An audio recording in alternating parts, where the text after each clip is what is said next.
नमस्कार, आदाब, सत श्री अकाल। मैं मंजू सोनी अल्फाज अध्ययन चैनल पे आपका बहुत बहुत स्वागत है। हम सभी की ही ज़िंदगी में ही मुसीबतों का हिस्सा है। कोई भी व्यक्ति ऐसा नहीं है कि जिसकी ज़िंदगी में मुसीबत ना हो। क्या आपको लगता है कि आप भी वही इंसान हैं जिसके लाइफ में बहुत सारी मुसीबतें हैं? तो ऐसा नहीं है, मुश्किलें तो लाइफ का हिस्सा है। हर रोज़ तेरे साथ अब दौड़ लगाना सीख गया हूँ, है मुसीबत जब थक जाना तो बता देना। आइए एक छोटी सी कहानी द्वारा समझते हैं। एक ट्रक में मार्बल का सामान जा रहा था, उसमें टाइल्स भी थी और भगवान की मूर्ति भी थी। रास्ते में टाइल्स ने मूर्ति से पूछा, भाई ऊपर वाले ने मेरे साथ ऐसा भेदभाव क्यों किया है? मूर्ति ने पूछा, कैसा भेदभाव? टाइल्स ने कहा, तुम भी पत्थर मैं भी पत्थर, तुम भी उसी खान से निकले मैं भी, तुम्हें भी उसी ने खरीदा बेचा मुझे भी, तुम भी मंदिर जाओगे मैं भी, पर वहाँ तुम्हारी पूजा की जाएगी और मैं पैरों तले रौंदा जाऊंगा। मूर्ति ने बड़े शालीनता से जवाब दिया, तुम्हें जब तरासा गया तब तुमसे दर्द सहन नहीं हुआ और तुम टूट गए, टुकड़ों में बढ़ गए, और मुझे जब तरासा गया तो मैंने दर्द सहा, मुझ पर लाखों हथौड़े बरसाए गए, मैं रोया नहीं, मेरी आंख बनी, कान बने, हाथ बना, पाँव बने, फिर भी मैं टूटा नहीं। इस तरह मेरा रूप निखर गया और मैं पूजनीय हो गया।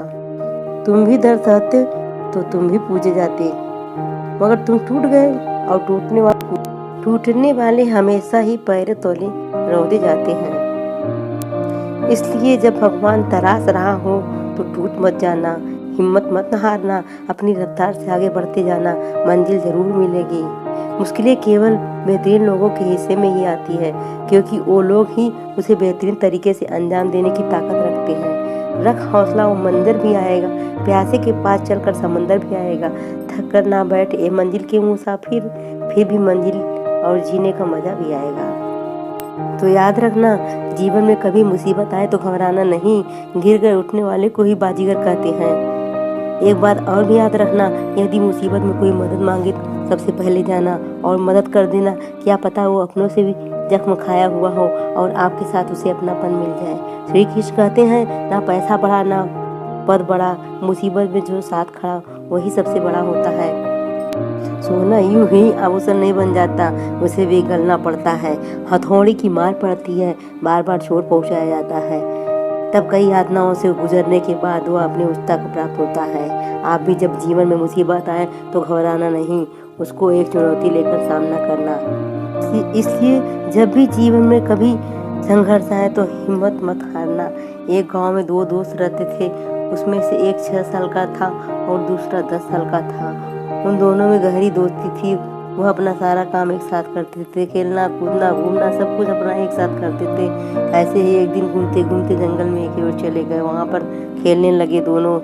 खेलते खेलते समय उनमें से एक दोस्त था जो कि 10 साल का था, वह गड्ढे में गिर गया।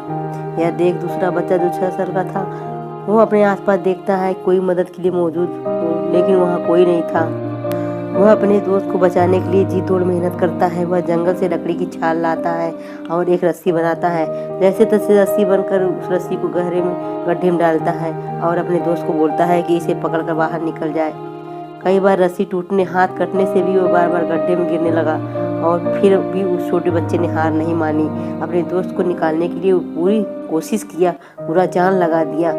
जब वो बड़ा बच्चा बाहर निकला तो उसने अपने छोटे मित्र को धन्यवाद दिया और दोनों गांव की तरफ रवाना हो गए। जब गांव वालों को इस घटना के बारे में पता चला कि इन दोनों बच्चों ने बताया तो उस पर हंसने लगे, कहने लगे, क्यों मजाक कर रहे हो, यह छोटा सा बच्चा तुम्हें एक गड्ढे में से कैसे नहीं खींच सकता है। किसी ने उसकी बात का गौर नहीं किया, पर एक बुजुर्ग ने उनकी इस बात का विश्वास किया और गाँव वालों को भी समझाया गया यह बात सही हो सकती है। गांव वाले उस बुजुर्ग की बहुत ही इज्जत करते थे और उसकी बात मानते थे, लेकिन जब उसने ऐसा कहा तो गांव वालों को अटपटा लगा। यह छोटा सा बच्चा कैसे बड़े बच्चे को गड्ढे में निकाल सकता है। गांव वालों ने बुजुर्ग से पूछा, यह कैसे हो सकता है? तब बुजुर्गों ने जवाब दिया कि सवाल ये नहीं है कि छोटा बच्चा ऐसा कैसे कर पाया, सवाल यह है कि वह ऐसा क्यों कर पाया। इसका सिर्फ एक जवाब है कि जिस वक्त उस बच्चे ने यह किया उस समय पर उस जगह पर दूर दूर तक कोई नहीं था जो उस बच्चे को बताए कि तू यह नहीं कर सकता। उस छोटे बच्चे ने यह भी नहीं सोचा कि मैं नहीं यह कर सकता हूँ। उसका यह आत्मविश्वास ही था कि अपने मित्र को इस मुसीबत से निकालने में सहायक बना। उसने अपना जी जान झोंक दिया, अपनी सच्ची मित्रता का परिचय दिया। कहानी का मोरल सार यही है कि आत्मविश्वास का सही अर्थ है कि हर स्थिति में डटे रहना। जिस इंसान के पास सेल्फ कॉन्फिडेंस होता है वह कभी हार नहीं मानता, अपने प्रयास जारी रखता है। जीवन में कई बार ऐसी परिस्थितियां आती हैं जब हम बिल्कुल हार मान लेते हैं, तब हम अपने मन को यह समझा लेते हैं कि अब मुझसे कुछ नहीं होगा, यह मुझसे नहीं होगा, यह बहुत कठिन है। पर यही तो हम गलती करते हैं और हम अपने मन को समझा लें कि मुझे कुछ भी हो जाए हार नहीं माननी है, डर के आगे जीत है। तो आप एक न एक दिन अपने लक्ष्य को हासिल जरूर कर लेते हैं। आशा है दोस्तों वीडियो आपको ज़रूर अच्छा लगेगा और आपके जीवन में यह मोटिवेशनल काम देगा। आप अपने जीवन में से तमाम मुसीबतों से निकल सकते हैं। तो आप प्यारा सा एक स्वीट अपना लाइक करें, शेयर दें, चैनल को सब्सक्राइब करें। अगले वीडियो में फिर एक वीडियो के साथ मुलाकात होगी। नमस्कार, धन्यवाद।